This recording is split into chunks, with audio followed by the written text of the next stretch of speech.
Hi all, welcome to another lesson, chapter 13, types of sentences. അപ്പോൾ നമ്മൾ നമ്മുടെ English text ബുക്കിലെ ചാപ്റ്റർ 13, ടൈപ്സ് ഓഫ് സെൻറ്റൻസ് എന്ന ചാപ്റ്ററാണ് സ്റ്റാർട്ട് ചെയ്യാൻ പോകുന്നത്. കഴിഞ്ഞ chapter 12, direct and indirect speech, നമ്മൾ 2 പാർട്ട് ആയിട്ടാണ് എടുത്തത്.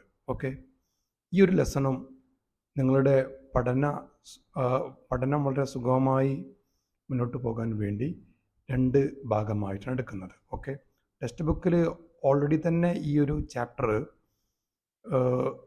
ടൈപ്സ് ഓഫ് സെൻറ്റൻസ് പാർട്ട് 1, അതുപോലെ ചാപ്റ്റർ 14 ആണെങ്കിൽ types of sentence part 2, chapter 15 types of sentence part 3, ആ ഒരു രൂപത്തിലാണ് വരുന്നത്. ഓക്കെ, സോ ശ്രദ്ധിക്കുക എല്ലാവരും. ഇതിൽ നമുക്ക് ആദ്യം പഠിക്കാനുള്ളത് ടാഗ് ക്വസ്റ്റ്യൻസ് ആണ്. What you mean by tag questions? Actually these are short questions attached to statements asking for agreement or confirmation. They are used only in conversation, letters between friends. The most important points to be remembered are given below. So like any other language, in English also there are tag questions. So what is tag questions? They are question tags or question tail that we add after a statement. നമ്മൾ ഒരു സ്റ്റേറ്റ്മെൻറ്റിൻ്റെ അവസാനം ആ statement ഒരു confirmation കിട്ടാൻ വേണ്ടി, ഉറപ്പ് കിട്ടാൻ വേണ്ടി നമ്മൾ ചേർക്കുന്ന യെസ് ഓർ നോ ചോദ്യങ്ങൾ പോലെയുള്ള, അഥവാ യെസ് ഓർ നോ ചോദ്യങ്ങളെ പോലെ സൂചനയുള്ള ഷോർട്ടായിട്ടുള്ള ചില ഭാഗങ്ങളാണ് ഈ ടാഗ് ക്വസ്റ്റ്യൻ അഥവാ ക്വസ്റ്റ്യൻ ടാഗ് എന്നറിയപ്പെടുന്നത്. സോ കൂടുതലും ഇവ യൂസ് ചെയ്യപ്പെടുന്നത് സംഭാഷണങ്ങളിലാണ്. നമുക്കൊരു എക്സാമ്പിൾ നോക്കാം. It's quite warm today, isn't it? ഇന്ന് തികച്ചും ചൂടാണ് അല്ലേ? അപ്പോൾ അല്ലേ എന്ന് ചോദിക്കാൻ വേണ്ടിയാണ് അവിടെ ആ ടാഗ് അവസാനം ഈസിൻ്റ് ഇറ്റ് കൊടുത്തിരിക്കുന്നത്. ഇത് ക്രിയേറ്റ് ചെയ്യാൻ വളരെ ഈസിയാണ്. അപ്പോൾ നിങ്ങൾ it is quite warm today എന്ന സെൻറ്റൻസ് പോസിറ്റീവാണ് അല്ലേ എന്ന് നമ്മൾ മനസ്സിലാക്കി കഴിഞ്ഞു. അതൊരു പോസിറ്റീവായ സ്റ്റേറ്റ്മെൻ്റ് ആണ്. അതിന് അഫർമേറ്റീവ് എന്നും പറയാറുണ്ട്. സോ അതിൻ്റെ ടാഗ് എല്ലായ്പ്പോഴും നെഗറ്റീവായിട്ടാണ് ക്രിയേറ്റ് ചെയ്യുക. അതെങ്ങനെയാണ്? നിങ്ങൾ ആ ഒരു സെൻറ്റൻസിൽ നിങ്ങൾ ഓക്സിലറി വെർബ് നോക്കാം. അവിടെ ഈസ് എന്ന വേർഡാണ് ഓക്സിലറി. ഈസിൻ്റെ കൂടെ നോട്ട് ചേർത്ത് ചുരുക്കിയാൽ നമുക്ക് ഈസിൻ്റ് എന്ന് കിട്ടും. പിന്നീട് ആ subject it is quite warm today എന്ന സെൻറ്റൻസിലെ സബ്ജക്റ്റാണ് മാറ്റി എഴുതുകയും ചെയ്യാം. ഇതിന് മുമ്പ് ഒരു കോമ വേണം, ലാസ്റ്റ് ഒരു ക്വസ്റ്റ്യൻ മാർക്കും വേണം. എഴുതുമ്പോൾ, സംസാരിക്കുമ്പോൾ ആ ഒരു ക്വസ്റ്റ്യൻ്റെ ടോണ്, രീതി നമ്മൾ പ്രകടിപ്പിക്കണം. സോ ഇതാണ് ക്വസ്റ്റ്യൻ ടാഗ് ക്രിയേറ്റ് ചെയ്യാനുള്ള method. So it is quite warm today എന്നുള്ളത് ഒരു പോസിറ്റീവായ അഫർമേറ്റീവായ സ്റ്റേറ്റ്മെൻ്റ് ആണ്. അതിന് ടാഗ് വന്ന് ഇസ്ൻ്റ് ഇറ്റ് എന്ന ടാഗ് അതൊരു നെഗറ്റീവായി മാറി. ഇവിടെ നിങ്ങൾക്ക് കോമണായി പഠിക്കാനുള്ളൊരു കാര്യമാണ്, സെൻറ്റൻസ് പോസിറ്റീവ് ആയിരിക്കുമ്പോൾ അതിൻ്റെ കൂടെ ചേർക്കുന്ന ടാഗ് നെഗറ്റീവ് ആയിരിക്കും. അപ്പോൾ അതുപോലെ സെൻറ്റൻസ് നെഗറ്റീവ് ആണെങ്കിൽ കൂടെ ചേർക്കുന്ന ടാഗ് പോസിറ്റീവ് ആയിരിക്കും. ഈ പോസിറ്റീവ് നെഗറ്റീവ് എന്നുള്ള വേർതിരിവ് ഇവിടെ കൈവരുന്നത് നോട്ട് ഉപയോഗിക്കുന്നതോട് കൂടിയാണ്. നോട്ട് നമ്മൾ ഉപയോഗിക്കുന്നില്ലെങ്കിൽ അത് പോസിറ്റീവാണ്, നോട്ട് ഉപയോഗിക്കുന്നുണ്ടെങ്കിൽ അത് നെഗറ്റീവാണ്. ഓക്കെ, താഴെ കൊടുത്ത കുറച്ചും കൂടി സ്റ്റേറ്റ്മെൻറ്റ് നോക്കാം. ഈ ഹാഡിൻ്റ് മച്ച് മണി, ഹാഡ് ഹി? കണ്ടോ? അപ്പോൾ ഹാഡിൻ്റ് എന്ന നെഗറ്റീവായ സ്റ്റേറ്റ്മെൻറ്റ് വന്നപ്പോൾ ടാഗ് പോസിറ്റീവായി. അതായത് നോട്ടിൻ്റെ സൂചനയായ ഇൻറ്റ് എന്ന ഭാഗം എടുത്തൊഴിവാക്കിയപ്പോൾ ഹാഡ് എന്ന പോസിറ്റീവായിട്ട് മാറിക്കഴിഞ്ഞു. ഈ ഹാഡിൻ്റെ മച്ച് മണി, അവൻ്റെ കയ്യിൽ അധികമൊന്നും പണമില്ല. Had he? ഉണ്ടോ? ഉവ്വോ ചോദിക്കണം. നോക്കൂ നിങ്ങൾ അടുത്തൊരു sentence, it is in very cold today. ഇന്ന് വളരെ വലിയ തണുപ്പൊന്നും ഇല്ല. ഉവ്വോ ചോദിക്കാൻ വേണ്ടി നമ്മൾ ടാഗ് പോസിറ്റീവാക്കി. ഓൾറെഡി സെൻറ്റൻസ് നെഗറ്റീവാണ്, ഇറ്റ് ഈസ് ഇൻറ്റ് എന്നാണ് പറയുന്നത്. ഈ ഇൻറ്റ് മനസ്സിലായല്ലോ അല്ലേ? നോട്ട് എന്നതിൻ്റെ ചുരുക്കമാണ് ഇൻറ്റ്. ഓക്കെ, അതുപോലെ തേർഡ് നോക്കൂ, we have plenty of work to do. ഇവിടെ ഹാവ് നമുക്കറിയാം പോസിറ്റീവ് ആയിട്ടുള്ളതായിട്ടാണ് അവിടെ ഉപയോഗിച്ചിരിക്കുന്നത്. ടാഗ് എന്തായി മാറി? ഹാവിൻറ്റ് നെഗറ്റീവായിട്ട് മാറി. സബ്ജക്റ്റ് നമ്മൾ അതുപോലെ തന്നെ യൂസ് ചെയ്യണം ഇവിടെ. So we have plenty of work to do, നമുക്ക് ഒരുപാട് ജോലി ചെയ്യാനുണ്ട്. ഹാവിൻ്റെ വി അല്ലേ ചോദിക്കുന്നത്. Okay, a negative sentence does not necessarily mean one with negative verb. It may have a positive verb with a negative subject, object or complement, or a negative adverb that modifies a verb. There is a negative idea in it. It is a negative statement and take a positive tag. നമ്മൾ ഇനി not ഉണ്ടോ ഇല്ലയോ എന്ന് നോക്കിയിട്ട് സമ്പൂർണ്ണമായിട്ട് നമുക്കൊരു വാക്യം നെഗറ്റീവാണോ പോസിറ്റീവാണോ എന്ന് വേർതിരിച്ചറിയാൻ കഴിയില്ല. കാരണം നോട്ടിൻ്റെ സൂചനയായ കുറേ പദങ്ങളുണ്ട്. ആ പദങ്ങൾ കൂടി നമ്മൾ ശ്രദ്ധയിൽ നമ്മൾ വരുത്തേണ്ടതുണ്ട്. നോക്കൂ, നിങ്ങളൊരു എക്സാമ്പിൾ താഴേക്ക് നോക്കൂ. None of the food was tasty. ഭക്ഷണത്തിൽ ഒന്നും ടേസ്റ്റ് ഉണ്ടായിരുന്നില്ല. ഈ വാക്യം കൊടുത്തപ്പോൾ നിങ്ങൾ നോക്കൂ, അവിടെ നോട്ട് എന്ന വേർഡ് കാണാൻ കഴിയില്ല. ബട്ട് നോട്ടിൻ്റെ സൂചനയായ അല്ലെങ്കിൽ നോട്ടിൻ്റെ ആ ഒരു ഗ്രൂപ്പിൽപ്പെട്ട ഒരു പദം നൺ എന്ന പദം കാണാൻ കഴിയും. None of the food was tasty. അപ്പോൾ അവിടെ വാക്യം നെഗറ്റീവായി, ഓൾറെഡി വാക്യം നെഗറ്റീവാണ്. അവിടെ ടാഗ് പോസിറ്റീവാക്കി യൂസ് ചെയ്തു, വാസ് ഇറ്റ്. അവിടെ ഫുഡ് എന്ന വേർഡ് നമ്മൾ വീണ്ടും യൂസ് ചെയ്യുന്ന പ്രോനൗണ് ഇറ്റ് ആയതുകൊണ്ടാണ് അവിടെ ഇറ്റ് യൂസ് ചെയ്തത്. We saw no one we knew. ഞങ്ങൾക്ക് പരിചയമുള്ള അറിയാവുന്ന ആരെയും ഞങ്ങൾ കണ്ടില്ല. അവിടെ നോ വൺ എന്ന് പറയുമ്പോൾ തന്നെ നോട്ടിൻ്റെ സൂചന ആയി കഴിഞ്ഞു. നോട്ടിൻ്റെ ഗ്രൂപ്പിൽപ്പെട്ട മറ്റൊരു പദമായിട്ട് വേണം നോ വണ്ണിനെ കാണാൻ. സോ അവിടെ നിങ്ങൾ നോക്കൂ, അവിടെ ടാഗ് നമ്മൾ പോസിറ്റീവാക്കി. ഡിഡ് വി, അവിടെ ന്യൂ എന്നത് പാസ്റ്റ് ടെൻസ് ആണ്. അതിൻ്റെ ഓസ്ലറി വേർബ് അവിടെ നമുക്കറിയാം ഡിഡാണ് വരേണ്ടത്. സോ ഡിഡാണ് ഓസ്ലറി ആയി കൊടുക്കുക. ഓക്കെ, ഞാൻ next, the present democracy takes us nowhere. ഇവിടെ നോവേർ എന്നുള്ളത് നോട്ടിൻ്റെ ഗ്രൂപ്പിൽപ്പെട്ട മറ്റൊരു പദമാണ്. അതുകൊണ്ട് ആ വാക്യവും നെഗറ്റീവായിട്ട് വേണം മനസ്സിലാക്കാൻ. സോ നിങ്ങളവിടെ പോസിറ്റീവായ ടാഗാണ് യൂസ് ചെയ്യേണ്ടത്. ഇതുപോലെ never, hardly, scarcely, nowhere, no one, nobody, no, none തുടങ്ങിയ പദങ്ങളൊക്കെ തന്നെ നോട്ടിൻ്റെ ഗ്രൂപ്പിൽപ്പെടുന്ന പദങ്ങളായിട്ടാണ് കണക്കാക്കുന്നത്. അപ്പോൾ ഈ പദങ്ങളിൽ ഏത് വന്നാലും നമ്മൾ ടാഗ് യൂസ് ചെയ്യുമ്പോൾ പോസിറ്റീവ് ആയിരിക്കണം. അടുത്ത റൂള് നിങ്ങൾ മനസ്സിലാക്കേണ്ടതുണ്ട്. Semi negatives like little, few, hardly, scarcely, rarely, seldom, ഇതൊക്കെ നേരത്തെ പറഞ്ഞ വാക്കുകളാണ്. ഇവയൊക്കെ നെഗറ്റീവായിട്ടാണ് പരിഗണിക്കപ്പെടുന്നത്. ഫ്യൂ പീപ്പിൾ, ഇനി അതിൻ്റെ എക്സാമ്പിൾ കിട്ടോ. Few people thought about it, tag പോസിറ്റീവാക്കി ഡിഡ് ദേ, കാരണം വാക്യം നെഗറ്റീവാണ്. Little profit has been made, വാക്യം അവിടെയും നെഗറ്റീവാണ്. സോ ഹാസ് ഇറ്റ് എന്ന പോസിറ്റീവ് ടാഗ് ഉപയോഗിച്ചു.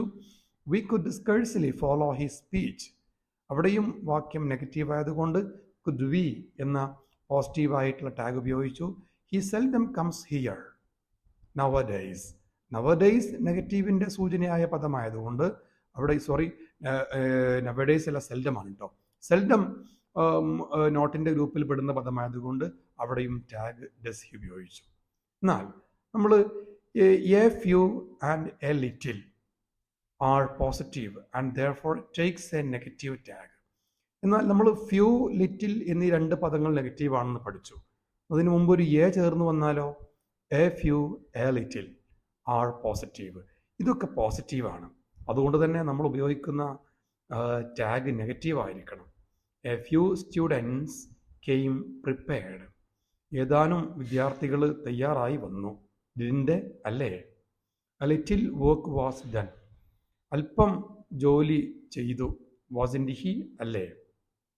നൗ ഇനി നമ്മൾ കഴിഞ്ഞ ലെസണിൽ ഇമ്പരേറ്റീവ് സെൻറ്റൻസസ് എന്ന് പറയുന്നൊരു ഭാഗം പഠിച്ചു അല്ലേ.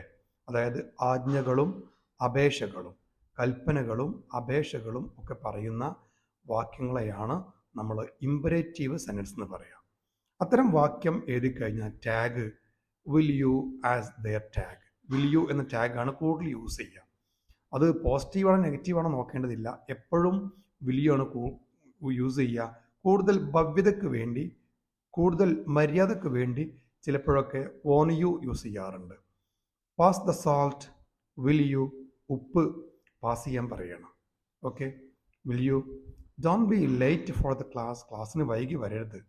വിൽ യു, ഉവോ വരുമോ. ഹാവ് സം മോർ കോഫി, കുറച്ചും കൂടി കോഫി കഴിക്കൂ.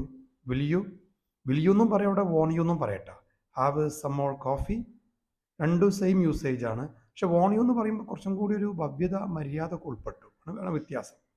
Okay, then suggestions ബിഗിന്നിങ് with let's. നമ്മളൊക്കെ സാധാരണ നിർദ്ദേശങ്ങൾ പറയാൻ വേണ്ടി ലെറ്റ്സ് എന്ന പ്രയോഗം യൂസ് ചെയ്യാറുണ്ട്. ലെറ്റ്സ്, അപ്പോൾ ലെറ്റ്സ് എന്നുകൊണ്ട് ആരംഭിക്കുന്ന പദങ്ങൾ ഒക്കെ സജസ്റ്റീവ് ആയിട്ടുള്ള സെൻറ്റൻസുകളാണ്. അതിനെല്ലായ്പ്പോഴും ടാഗായിട്ട് നമ്മൾ ഷാൾ വി ആണ് യൂസ് ചെയ്യുക. അത് വാക്യം നെഗറ്റീവായാലും പോസിറ്റീവായാലും. Let's go for a walk, നമുക്കൊന്ന് നടക്കാൻ പോകാം. ഷാൾ വി അല്ലേ. ലെറ്റ്സ് ഹാവ് സം ടീ, നമുക്കല്പം ചായ കഴിക്കാം. ഷാൾ വി അല്ലേ. അപ്പോൾ ഇത്രയുമാണ് നമുക്ക് ഫസ്റ്റ് പാർട്ടിൽ നമുക്ക് മനസ്സിലാക്കാനുള്ളത്. സെക്കൻഡ് പാർട്ട് ടെക്സ്റ്റ് ബുക്കിൽ പറഞ്ഞ മുഴുവൻ പോയിൻറ്റ്സുകളും നമ്മൾ ഡിസ്കസ് ചെയ്യാൻ പോവുകയാണ്. ഫസ്റ്റ് പാർട്ട് നിങ്ങൾ റിപ്പീറ്റഡ്ലി കുറേ പ്രാവശ്യം കണ്ട് എന്താണ് പറഞ്ഞത് എന്ന് ക്ലിയറായിട്ട് മനസ്സിലാക്കിയ ശേഷം മാത്രമാണ് you have to go to second part. Okay, so പിന്നെ 12 മിനിറ്റ് വരുന്ന ഒരു വീഡിയോ ആണ് ഫസ്റ്റ് പാർട്ട് വരുന്നത്. 12 മിനിറ്റിന് ശേഷം വരുന്ന ഭാഗമാണ് സെക്കൻഡ് പാർട്ടായിട്ട് വരുന്നത്. ഓക്കെ, സോ നമുക്ക് സെക്കൻഡ് പാർട്ടിലേക്ക് പോവാം. സോ നമ്മൾ പാർട്ട് 2ലേക്ക് പോവുകയാണ്. നിങ്ങൾക്ക് കാണാൻ കഴിയും ടെക്സ്റ്റ് ബുക്കിലെ പേജ് നമ്പർ 92 ആണ് കാണുന്നത്. Sentence may be of 3 types: simple, complex and compound. Normally നമ്മുടെ സെൻറ്റൻസ് എന്ന് പറയുന്നത് 3 രീതിയിൽ വരുന്നുണ്ട്. സിമ്പിൾ ഉണ്ട്, കോംപ്ലക്സ് ഉണ്ട്, കോമ്പൗണ്ട് ഉണ്ട്. There can be A 4th type, namely compound complex. നമ്മൾ കുറച്ചും കൂടി അഡ്വാൻസ്ഡ് ആയിട്ട് പഠിക്കുകയാണെങ്കിൽ കോമ്പൗണ്ട് കോംപ്ലക്സ് എന്ന് പറയുന്ന ഒരു 4th കാറ്റഗറിയും പഠിക്കാനുണ്ട്. ഓക്കെ, സോ പിന്നെ complex, compound, I mean compound complex എന്ന ഈ കാറ്റഗറിയെ നമ്മൾ കോമ്പൗണ്ട് ടൈപ്പിലാണ് പെടുത്തിയിട്ടുള്ളത്. ഓക്കെ, നമുക്കതിൽ സിമ്പിൾ സെൻറ്റൻസ് നോക്കാം. Simple sentence. Look at the following sentence carefully. The soap is very hot. The bird sings very beautifully. The girl is doing her homework. He speaks English. She came late. In each of the above sentence, there is only one finite verb and one subject. നിങ്ങൾക്ക് ഈ മേൽ കൊടുത്ത വാക്യത്തിലൊക്കെ ഒരേ ഒരു സബ്ജക്റ്റും ഒരേ ഒരു വേർബും മാത്രമേ കാണാൻ കഴിയുള്ളൂ. ഓക്കെ, സോ സിമ്പിൾ സെൻറ്റൻസ് എന്ന് പറയുന്നതിന് ഡിഫറെൻറ്റ് ടൈപ്സിലുണ്ട്. നമുക്ക് ആ സിമ്പിൾ സെൻറ്റൻസുകളെ 4 ഗ്രൂപ്പായി തരംതിരിക്കുന്നുണ്ട്. അത് declarative or assertive sentence, then interrogative sentence, then imperative sentence and exclamatory. അപ്പോൾ നമ്മൾ ഇത് കഴിഞ്ഞ ലെസൺ, അതായത് ചാപ്റ്റർ 12 ഡയറക്റ്റ് ആൻഡ് ഇൻഡയറക്റ്റ് സ്പീച്ചിൽ നമ്മൾ പഠിച്ചിട്ടുണ്ട്. എന്തായാലും ഒന്നും കൂടി ജസ്റ്റ് ഒന്ന് പറഞ്ഞു പോവാം.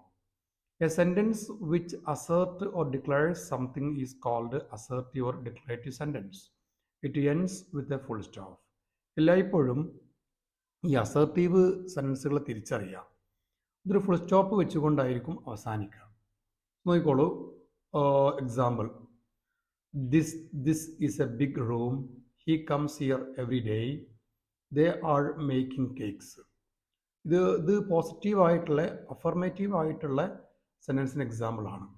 ഇതിൽ നെഗറ്റീവ് സെൻറ്റൻസും വരാം. ഇതിൽ ഈ പറയുന്ന അസർട്ടീവിൽ. So this is not a big room. It does not come here every day. They are not making cakes. അപ്പോൾ ഈ വാക്യങ്ങളൊക്കെ തന്നെ നമ്മൾ നേരത്തെ പറഞ്ഞ അസർട്ടീവിലെ നെഗറ്റീവ് കാറ്റഗറിയിലാണ് പെടുന്നത്. ഓക്കെ, ടൈപ്സ് ഓഫ് സെൻറ്റൻസിൽ നമുക്ക് നെക്സ്റ്റ് നോക്കാനുള്ളത് ഇൻട്രോഗേറ്റീവ് സെൻറ്റൻസ് ആണ്. നമ്മൾ അസർട്ടീവിൽ അഫർമേറ്റീവ് അഥവാ പോസിറ്റീവും പിന്നെ നെഗറ്റീവും പറഞ്ഞു കഴിഞ്ഞു. ഈ ബി നോക്കിക്കോളൂ. ടെക്സ്റ്റ് ബുക്കിൽ പേജ് 92 ആണ് കേട്ടോ. Interrogative sentences are that ask questions. So actually, we use two types of questions to mainly ask question in English language. That is WH question and yes or no questions. Okay. So first of all, we are going to learn among WH questions there are two categories: positive, affirmative WH question and negative WH question. Okay, where are you going? What do you want? Will you come? And when you come to the negative affirmative question, negative questions, are you not going there? Don't you want to see him? Why didn't you come to the village? Or won't you come? നേരത്തെ പറഞ്ഞതാണ് ഈ കാര്യം കേട്ടോ. നമ്മൾ chapter 12ൽ പറഞ്ഞ കാര്യമാണ്. Okay, so രണ്ട് തരം ചോദ്യങ്ങൾ ഉണ്ട് ഇംഗ്ലീഷിൽ, WH ക്വസ്റ്റ്യൻസും അതുപോലെ എസ് ഓർ നോ ക്വസ്റ്റ്യൻസും. WH ക്വസ്റ്റ്യനിൽ തന്നെ രണ്ട് കാറ്റഗറി ഉണ്ട്: പോസിറ്റീവ് WH ക്വസ്റ്റ്യനും നെഗറ്റീവ് WH ക്വസ്റ്റ്യനും. അതുപോലെ തന്നെ എസ് ഓർ നോ ക്വസ്റ്റ്യൻസിലും രണ്ട് കാറ്റഗറി വരുന്നുണ്ട്: positive yes or no question, negative yes or no question. Okay, now come to the point. Next നമുക്ക് പഠിക്കാനുള്ളത് WH ക്വസ്റ്റ്യൻ ഒന്നും കൂടി ക്ലിയർ ആയിട്ട് പറഞ്ഞിട്ടുണ്ട് അവിടെ. The questions begin with question word. Question word കൊണ്ട് ആരംഭിക്കുന്ന ക്വസ്റ്റ്യൻസ് ആണ് WH ക്വസ്റ്റ്യൻസ്. നമ്മൾ ഓൾറെഡി ഈ ഭാഗം ഡിസ്കസ് ചെയ്തിട്ടുണ്ട് കേട്ടോ. എല്ലാവരും ആ ഒരു വീഡിയോ ചാപ്റ്റർ 12 ഒന്ന് ജസ്റ്റ് ഒന്ന് വാച്ച് ചെയ്ത് കഴിഞ്ഞാൽ ഈ കാര്യം നന്നായി മനസ്സിലാവും. കുറച്ച് എക്സാമ്പിൾ ഞാൻ പറഞ്ഞു പോകാം. Who is there? Which do you prefer? When did you arrive? Where are you going? How is your mother? Why are you late? How many brothers have you? So these are examples of interrogative sentences, mainly WH questions. Now some example for yes or no questions. Can you swim? Will he come early? Does he know French? Has he come? Must you go? Is he a guide? Okay, so all of these examples we discussed in the earlier chapter. Okay, now tag question. നമ്മൾ ഈ video ആരംഭിച്ച സമയത്ത് ആദ്യ 12 മിനിറ്റിൽ പറഞ്ഞതായിരുന്നു tag ക്വസ്റ്റിനെ കുറിച്ച്. These are short questions attached to statements asking for agreement or confirmation. They are used only in conversation, in letters between friends. The most important points to be remembered are given below. A positive affirmative statement takes negative tag. So actually there may be some examples for you. It's quite warm today, isn't it? No, it isn't very cold today, is it? We have plenty of work to do, haven't we? He hadn't much money, had he? Negative statement does not necessarily mean one with a negative verb. It may have positive verb with a negative subject, object or complement, or negative adverb that modifies the verb. There is a negative idea in it. It is negative statement. So the tag is always must be positive.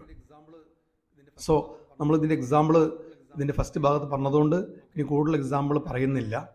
Okay, and semi negative like little, few, hardly, scarcely, all are that we discussed in the earlier part. Now D. In the auxiliary and pronoun form, the subject that are used in the tag, there are no auxiliary in the statement. Use one of the forms of the demi-do. He knows the answer. So there you cannot see subject or you cannot see auxiliary. he knows the answer. അവിടെ നമുക്ക് ഓസ്തറി verb കാണുന്നില്ല. അവിടെ നിങ്ങൾ nose എന്ന verb നന്നായി പരിശോധിക്കുക. ആ വെർബിൻ്റെ കൂടെ യെസ് ചേർന്നതായി കാണാൻ കഴിയും. ഫലത്തിൽ അവിടെ എസ് അല്ല ചേർന്നിരിക്കുന്നത്, അവിടെ ഒരു വേർഡ് ഒളിഞ്ഞിരിക്കുന്നുണ്ട്. ആ ഒളിഞ്ഞിരിക്കുന്നതായിട്ടുള്ള ഓക്സിലറി ഡെസ് ആണ്. ഡെസ്സിൻ്റെ അവസാനത്തെ എസ് ആണ് നിങ്ങൾ കാണുന്നത്. നോസിൻ്റെ ലാസ്റ്റ്. സോ ഡസ് ആണ് ഓസ്ലറി എങ്കിൽ നമ്മൾ എങ്ങനെ ടാഗ് ഉപയോഗിക്കുക? Does in he. അപ്പോൾ ഏതെങ്കിലും വെർബിൻ്റെ അവസാനം യെസ് വരുന്നുണ്ടെങ്കിൽ നമ്മൾ മനസ്സിലാക്കണം അവിടെ ഒരു ഓസ്ലറി ഒളിഞ്ഞിരിക്കുന്നുണ്ട്. ആ ഒളിഞ്ഞിരിക്കുന്നതായിട്ടുള്ള ഓസ്ലറി ഡസ് ആണെന്ന് മനസ്സിലാക്കണം. Okay, is older than he. പിന്നെ isn't he. Okay, the tag is I am is ആറിൻ്റെ ആയി. നമ്മൾ ആം എന്നതിൻ്റെ ടാഗ് എപ്പോഴും ആറിൻ്റെ ആണ് വരിക. ഐ ആം എ ടീച്ചർ, ആമിൻ്റെ ഐ അല്ല, ആറിൻ്റെ ഐ ആണ്. അതുപോലെ തന്നെ ഐ ആം പെയിൽ, ആറിൻ്റെ I. Used to, has, did. നമ്മൾ യൂസ്ഡ് ടു എന്ന ഒരു ഓസ്ലറി ഉണ്ടെങ്കിൽ എല്ലായ്പ്പോഴും ടാഗ് വരെ ഡിഡ് ആയിരിക്കും. He used to be good basketball player. Did he, didn't he. She never used to live in Delhi. Did she. Okay, അവിടെ never വന്നുകൊണ്ടാണ് tag positive ആയത് കേട്ടോ. നമ്മൾ നേരത്തെ ഇതിൻ്റെ ആദ്യ ഭാഗത്ത് പറഞ്ഞിരുന്നു നെവർ എന്നുള്ള വേർഡ് ഒരു നെഗറ്റീവ് ആയിട്ടുള്ള വേർഡാണ്. Okay, yes. If the verb of the statement is a compound tense, then only the auxiliary is repeated in the tag and. The auxiliary itself is a compound form. Only the first word of it is repeated in the tag. Example നോക്കിക്കോളൂ, കൂടുതൽ മനസ്സിലാവും. He has finished his work. നമ്മളവിടെ compound tense എന്ന് പറഞ്ഞത് present perfect, past perfect പോലെ ടെൻസുകളെയാണ്. So അവിടെ നമുക്ക് has എന്ന ഓസ്ലറി കാണാൻ കഴിയും. സോ ഹാസിൻഡ് ഹി എന്നാണ് ടാഗ് വരേണ്ടത്. They haven't remitted their fees. Have they. Your house is being painted. isn't it? We mustn't be harsh to children. Must we? So ഇവിടെയൊക്കെ ടാഗ് മനസ്സിലായിട്ടുണ്ടായിരിക്കും. ഓസ്ലറി ഏതാണോ വരുന്നത് അതിൻ്റെ ഓപ്പോസിറ്റായ ടാഗ് നെഗറ്റീവായിട്ട് യൂസ് ചെയ്യണം. Okay, even if there are. ഇനി നമ്മൾ imperative sentence നോക്കാം. Imperative sentences usually take will you as the tag. Imperative ആയിട്ടുള്ള പിന്നെ എന്താ പറയുക സെൻറ്റൻസുകളിൽ എല്ലായ്പ്പോഴും വിൽ യു വരും. ഞാൻ നേരത്തെ പറഞ്ഞതുപോലെ കൂടുതൽ ഭവ്യതയ്ക്ക് വേണ്ടി വോണിയും യൂസ് ചെയ്യാറുണ്ട്. Pass the salt, will you. Don't be late for the class, will you. Okay, have some more coffee, will you. Have some more coffee, won't you. Then suggestions. നമ്മൾ നേരത്തെ പറഞ്ഞു ഈ സജഷൻസ് ആണ് നിർദ്ദേശങ്ങൾ. അപ്പോൾ നിർദ്ദേശങ്ങൾ വരികയാണെങ്കിൽ എല്ലായ്പ്പോഴും ഷാൾ വി ആയിരിക്കും ടാഗ് വരിക. ഈ നിർദ്ദേശങ്ങൾ യൂസ് ചെയ്യേണ്ടത് ലെറ്റ്സ് എന്ന രീതിയിലാണ്. Okay, let's go for a walk, shall we. Let's have some tea, shall we. Everybody, everyone, somebody, someone, nobody, no one, anybody, anyone, none, etc. ഈ വാക്കുകളൊക്കെ സബ്ജക്റ്റായി വരികയാണെങ്കിൽ ടാഗിൽ നമ്മൾ സബ്ജക്റ്റ് ആയിട്ട് ദേ ആണ് യൂസ് ചെയ്യേണ്ടത്. So everybody was present, weren't they. Everyone played well, didn't they. Okay, അപ്പോൾ മനസ്സിലായിട്ടുണ്ടല്ലോ. അപ്പോൾ ഈ വീഡിയോ റിപ്പീറ്റ് ചെയ്ത് കേൾക്കുമ്പോഴേ കാര്യങ്ങൾ മനസ്സിലാവുള്ളൂ കേട്ടോ. ഓക്കെ, ഇനി നമുക്ക് നണ്ണ് വരികയാണെങ്കിൽ, നണ്ണ് എന്ന വേർഡാണ് സബ്ജക്റ്റ് ആയിട്ട് വരുന്നതെങ്കിൽ ടാഗ് പോസിറ്റീവ് ആക്കണം. നമ്മൾ മുമ്പേ പഠിച്ചിരുന്നു. ഓക്കെ, അവിടെ നൺ ഓഫ് വരികയാണെങ്കിൽ ടാഗ് എല്ലാം ഇപ്പോഴും പോസിറ്റീവ് ആക്കണം. അതിൻ്റെ കൂടെ തന്നെ ശ്രദ്ധിക്കേണ്ട കാര്യം നൺ ഓഫ് ദ ബോയ്സ് എന്ന് പറയുമ്പോൾ ഡിഡ് ദേ ആണ് വരിക. നൺ ഓഫ് അസ് വരുമ്പോൾ ഡിഡ് വി ആണ് വരിക. സം ഓഫ് യു വരുമ്പോൾ ആർ ഇൻ യു എന്ന ഇതിലാണ് ടാഗ് വരുന്നത്. അതും കൂടി ശ്രദ്ധ കൊടുത്ത് മനസ്സിലാക്കണം. Now, next sentence category, imperative sentence. So, we know that imperative sentence is command and request every time. In English language, there comes the third category that we studied in the early lessons or earlier lessons. Okay, sentence that express command or request is normally known as the imperative sentence. Stop there. Help me, please. Forgive me, O God. Okay, so ഇതൊക്കെ command, request, അതിൻ്റെ കൂടെ prayer എന്ന് പറയുന്ന ഒരു category കൂടി വരുന്നുണ്ട് അവിടെ. Okay, ഈ ലാസ്റ്റ് വൺ ഡിക്ലറേറ്റീവ് ആയിട്ടുള്ള സെൻറ്റൻസ് ആണ്. സോറി, എക്സ്ക്ലമേറ്ററി ആയിട്ടുള്ള സെൻറ്റൻസ് ആണ്. എക്സ്ക്ലമേറ്ററി നമുക്കറിയാം, നമ്മൾ ലെസൺ 12 നമ്മൾ ഡീപ്പായി പഠിച്ചതാണ് point. Exclamatory sentences express strong feelings like surprise, pleasure, anger, pain, etc. Okay, so exclamatory sentence എന്ന് പറഞ്ഞു കഴിഞ്ഞാൽ ഒരു സെൻറ്റൻസിൻ്റെ ലാസ്റ്റ് എക്സ്ക്ലമേഷൻ മാർക്ക് ഉണ്ടെങ്കിൽ അത് എക്സ്ക്ലമേറ്ററി ആണ് കേട്ടോ. കൂടുതൽ ഡെഫിനിഷൻസ് അറിയാൻ മുമ്പത്തെ ചാപ്റ്റർ എല്ലാവരും വാച്ച് ചെയ്യുക.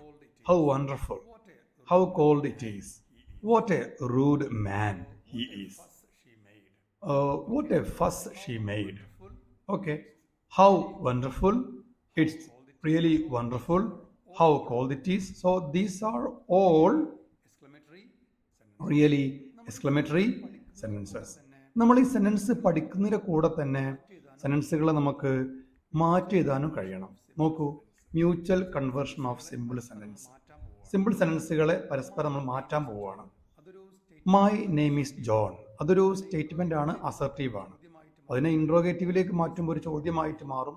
What is your name? ശരിക്കും ഈ ക്വസ്റ്റിൻ്റെ ആൻസർ ആണ് my name is John. He lives in Mumbai. Where does he live? Okay, he goes to temple every day. How often does he go to temple? My father is a teacher. What is your father? His uncle told me this. Who told you this? ഇതൊക്കെ ആദ്യം പറഞ്ഞത് assertive സെൻറ്റൻസും രണ്ടാമത് പറഞ്ഞത് അത് ഇൻട്രോഗേറ്റീവിലേക്ക് മാറ്റിയ ഫോമുമാണ്. മനസ്സിലാക്കുക.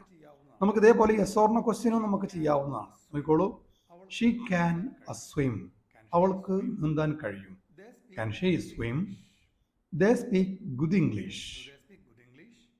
Okay, do they speak good English? He played well. Did they play well? Jane is a teacher. Is Jane your teacher? So ഇവിടെ സെൻറ്റൻസുകളെ പരസ്പരം മാറ്റുന്ന ഒരു രീതിയാണ് നിങ്ങൾ പഠിച്ചത്. അപ്പോൾ ഈ വീഡിയോ നന്നായിട്ട് വാച്ച് ചെയ്യുക. ഏകദേശം 25 മിനിറ്റോളം വരുന്ന ഒരു വീഡിയോ ആണ്. നന്നായിട്ട് വാച്ച് ചെയ്ത് മനസ്സിലാക്കുക.